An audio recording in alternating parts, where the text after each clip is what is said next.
Over the years, audiences have met many versions of Hercule Poirot. He's one of literature's most iconic detectives, meticulous, egotistical, brilliant.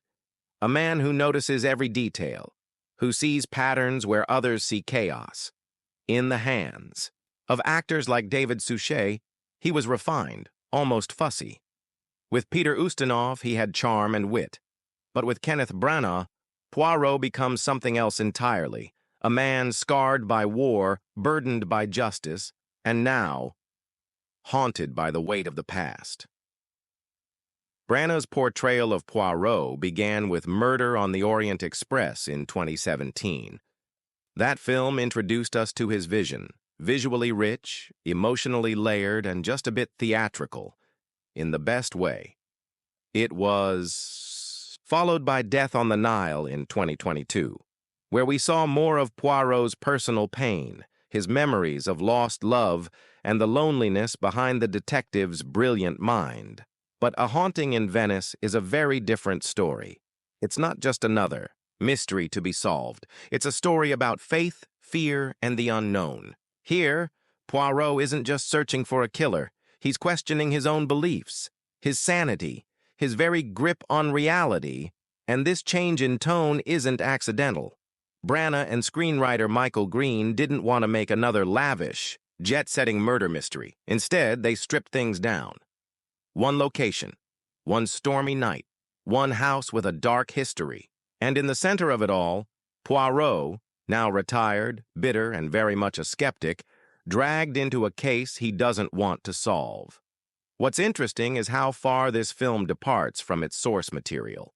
Halloween Party, the original Agatha Christie novel, is set in a cozy English village. The murder occurs during a children's Halloween party, and the tone, while grim, never strays into the supernatural. But Branagh saw something else in that story, a thread of fear, of grief, of buried secrets, and decided to pull it all the way into horror. The Venice of this film is not the postcard-perfect city of canals and romance. It's decaying, drenched in shadows. The story takes place in 1947, 2 years after the end of World War II, and you can feel the trauma hanging in the air. Buildings crumble, people whisper.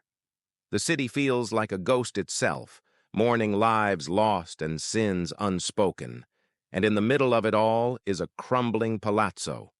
Once a home, then an orphanage, now the site of a séance. This setting isn't just a backdrop. It's a character. Every creak of the floorboards, every flicker of candlelight, every echo of footsteps, it's all designed to make you feel uneasy. Branagh leans into classic horror tropes but uses them with restraint. There are jump scares, yes, but more often, the fear comes from suggestion, from the way the camera tilts unnaturally or lingers just a second too long on a dark hallway. The result? A film that makes you, like Poirot, start to doubt what you're seeing. And that's the genius of A Haunting in Venice. It traps you in that house. It locks the doors. It says, there's been a murder. The suspects are all here.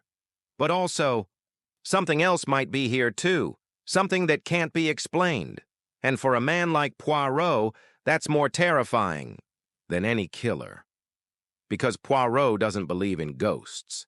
He believes in facts, in motives, in cold, rational deduction. He doesn't believe in spirits. He believes in people, flawed, emotional, dangerous people. But when the dead start whispering his name, even he begins to question what he knows.